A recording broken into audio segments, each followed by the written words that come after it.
Hello and welcome to Seder Soul Sailing. Can't really, I always have a few second delay before this thing goes live, so waited too long yesterday.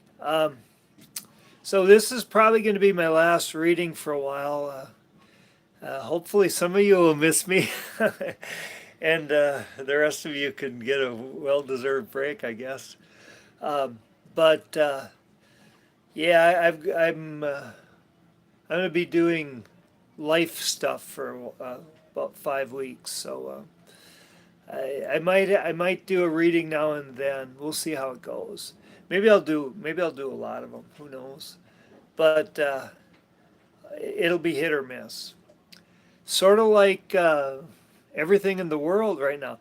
You know, looking at the astrology, and I haven't been doing astrology, but looking at the astrology of the next 5 weeks. Who knows what kind of world, if I took 5 weeks off, who knows what kind of a world I'd be greeting you guys in when I come back. Um, maybe, maybe Dolores Cannon will be waiting for us there, uh, or Nostradamus or something. Uh, yeah, so it's going to be interesting. So today I want to do a reading about Cuba. So Trump has been adding to his list of acquisitions. Looks like my biggest worry about all this, other than the fact that disregarding the Constitution and the rule of law could lead to some rough times for people on his shit list. A little bit. It's a little Joseph Goebbels sort of stuff going on, no doubt. But at the same time, what he's actually doing is it's not so bad. It's not all bad. He is. I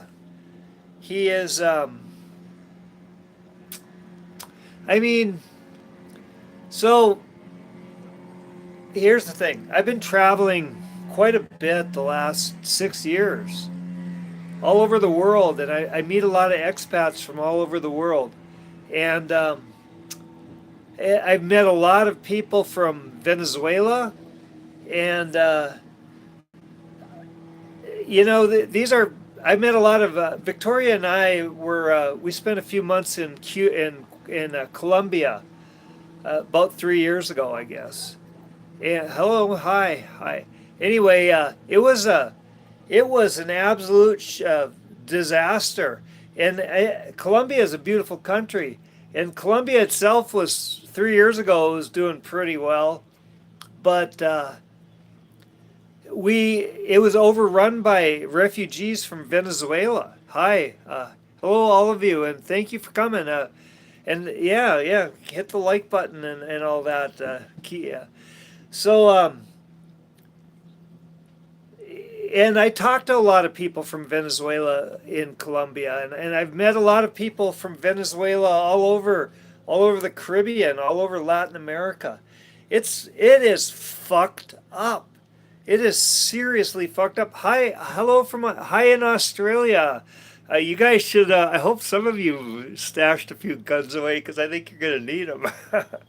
uh, um, the Yeah, the, nobody. I've not spoken. Okay, these are all people that have fled. They're refugees from Venezuela, so they wouldn't have much good to say about Maduro. But um, it's. I hear people talk. Mostly liberal, left-leaning kind of guys like. Commentators and reporters and stuff like that talk about how Maduro has made the Venezuela into this great socialist utopia and that we're fucking it up for him. You know what? I have not talked to one actual Venezuelan, and I've spoken with many people from Venezuela personally, like sitting around just like I'm sitting around talking to you, having a beer maybe on a beach somewhere. Hi, thank you for watching from Albania. So anyway, I have had I have not found one person from Venezuela who thinks it's anything but a complete disaster under Maduro. Uh, it it wasn't great from hello in Australia.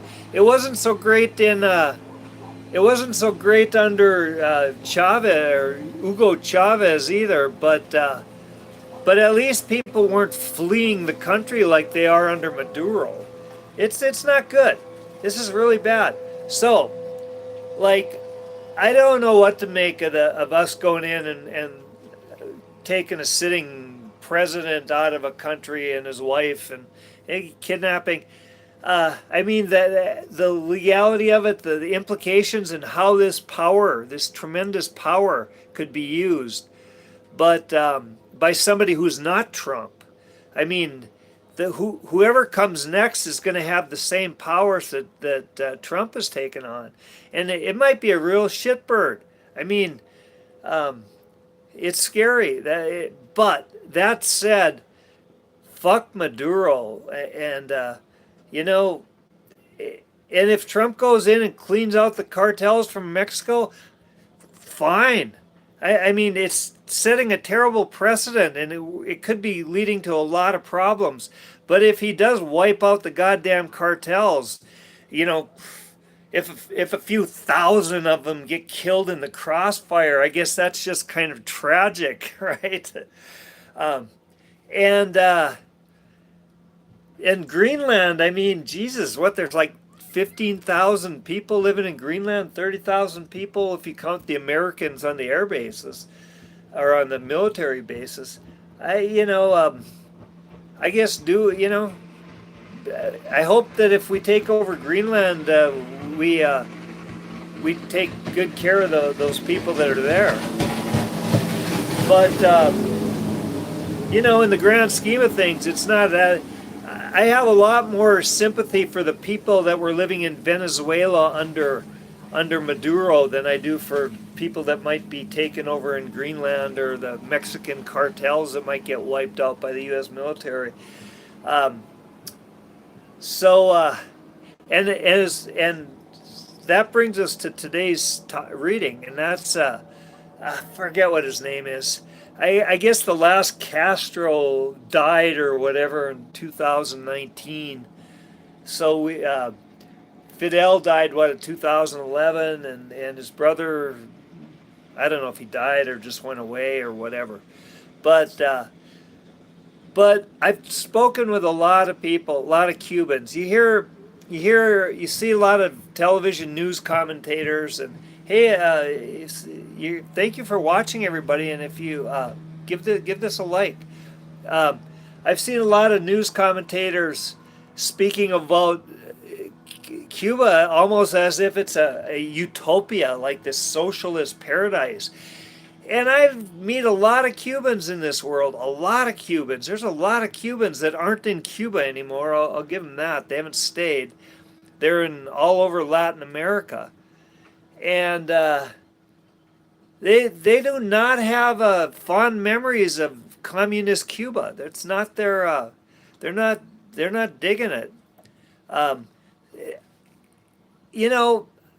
Granted, I'm talking to people that have left the country, but in Venezuela, they were really refugees leaving the country, and in Cuba, it's not much better. I mean, yeah. Yeah. If you don't like Trump, get out of it. You know what? Let's hope for the best for Trump, but I advise you not to put your hope into the hands of any politician, because it's usually doesn't end well. Yeah, the people that I've spoken with, and I've actually spoken with a lot of people in Cuba. I've been trying to do a documentary film about the motorcycle culture in Cuba.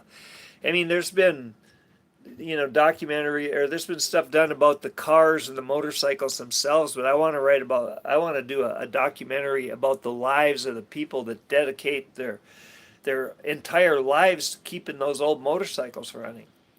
Um, I and I've spoken with a lot of these people. I've gotten in touch with some people in Cuban motorcycle clubs, and they're not exactly.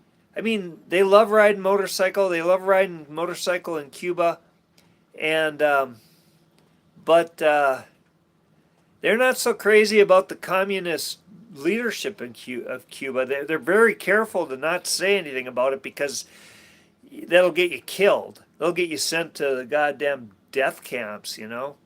I mean, people when they're refugees, they're fleeing because they're going to get killed by death squads. Same in Venezuela and Cuba.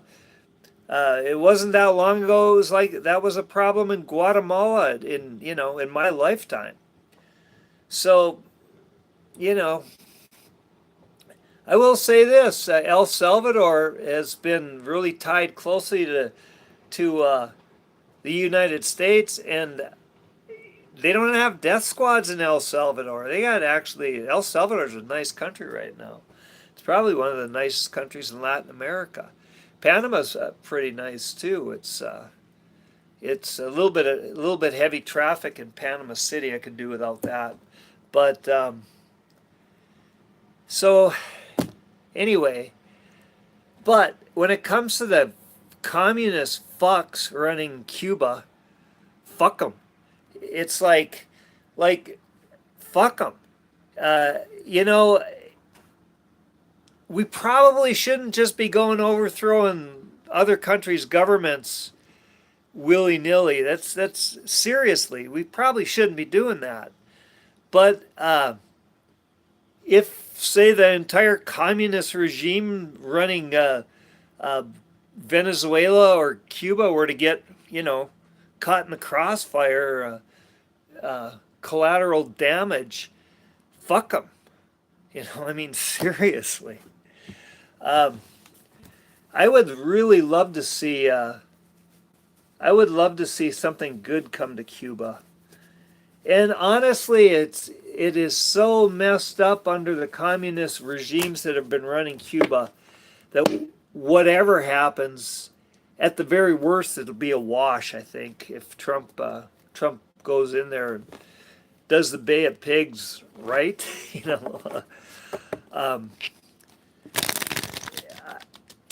I mean, I said people shouldn't. People should be careful about assigning their personal sovereignty to any president. I've studied presidents closely, and the one that I've found in the last 70 years that is the best one that I've found, at least in the last 65 years, has been JFK, and I'm sure he had a lot of problems. I mean, I wouldn't assign my personal sovereignty to him either. But he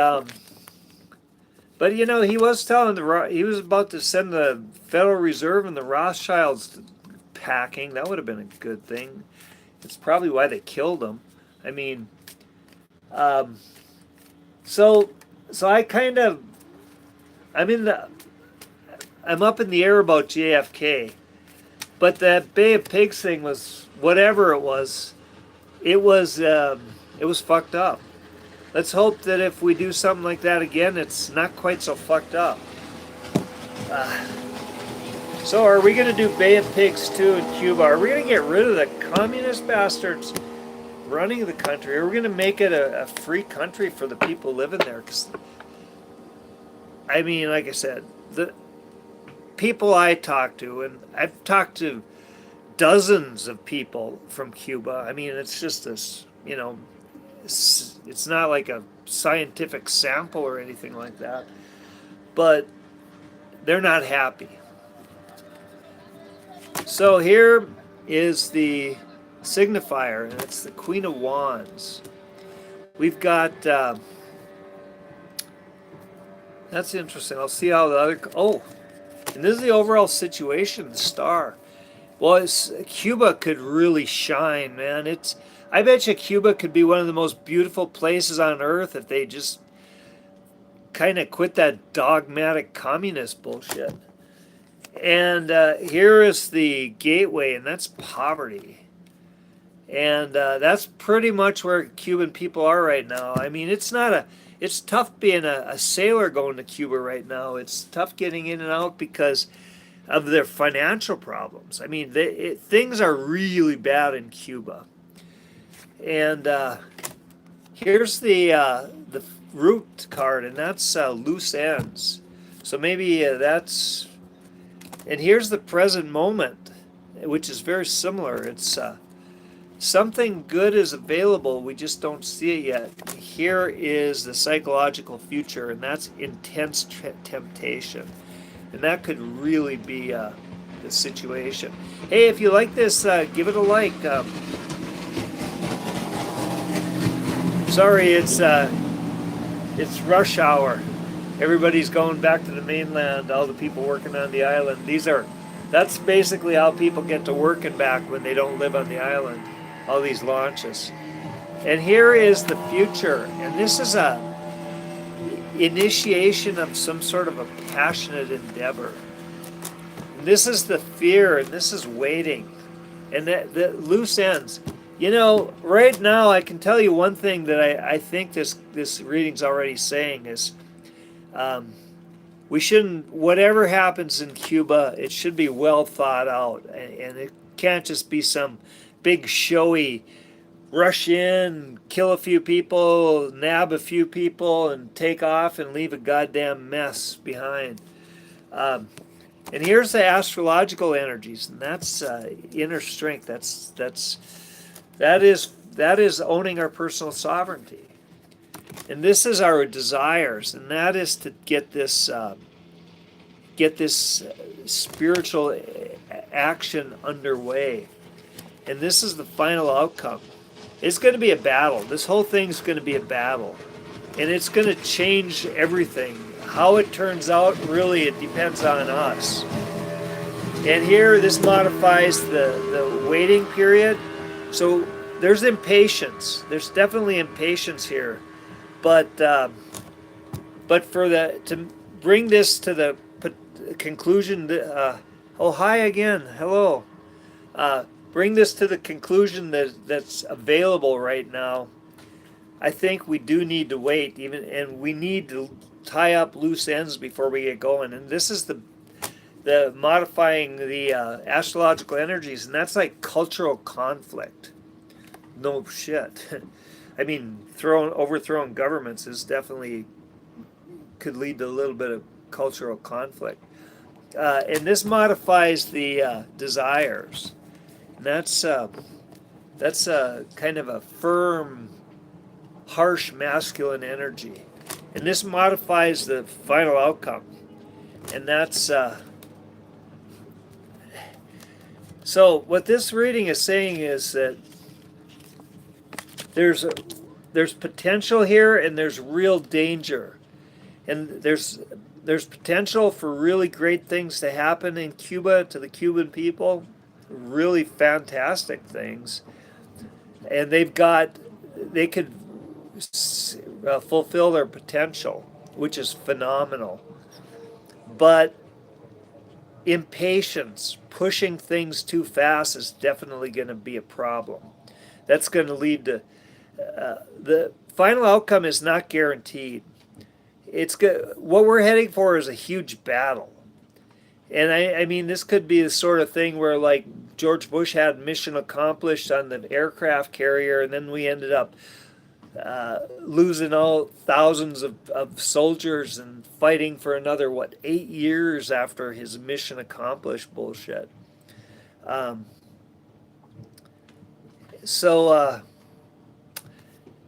the world's going to have to decide.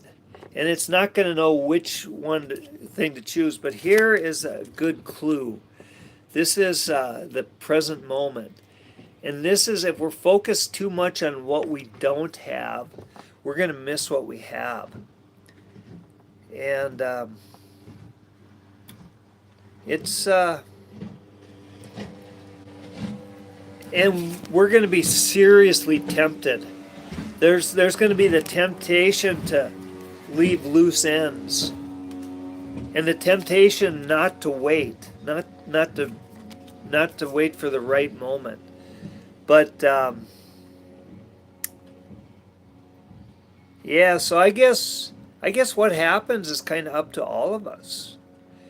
And also, like I said, I'll leave this at this. I would love to do Iran too, because I'm afraid there'll be a war with Iran before before I get back to you. If there is, I'll definitely take a day and do a reading on that day. And Iran is another place that's completely fucked up. People don't realize it. They think people are happy there, but people are really goddamn sick of their mullahs and their fucking ayatollahs and their goddamn theocracy and wearing their goddamn burqas. You know, they, it's not.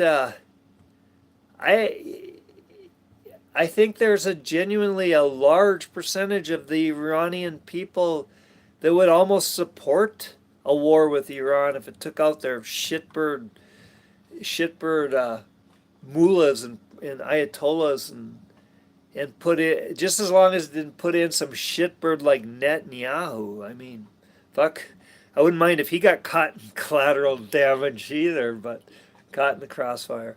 But yeah, so I'll maybe, if something's going on, I'll probably take a day sometime in the next week or so and do a reading about that.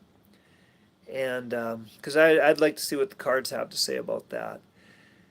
And I think we're probably going to go into Cuba, and we're probably going to kind of make a mess of it, because we're going to go in and blow shit up and then leave, and then it'll be a vacuum that'll be, who knows, like if we went into Mexico and ended up going to take out the cartels, but instead took out the Mexican government in blowback, unintended consequences, and then just the cartels would take over Mexico completely. I mean, this is we got to be careful in this shit. But let's keep an eye on it. Let's hope for the best, and getting rid of some of these shitbirds not a bad thing. So I will. This will be it for a while. A few days anyway, and love you all, and thank you for watching so long. And I hope these readings are giving you some useful information. Take care, and talk to you soon.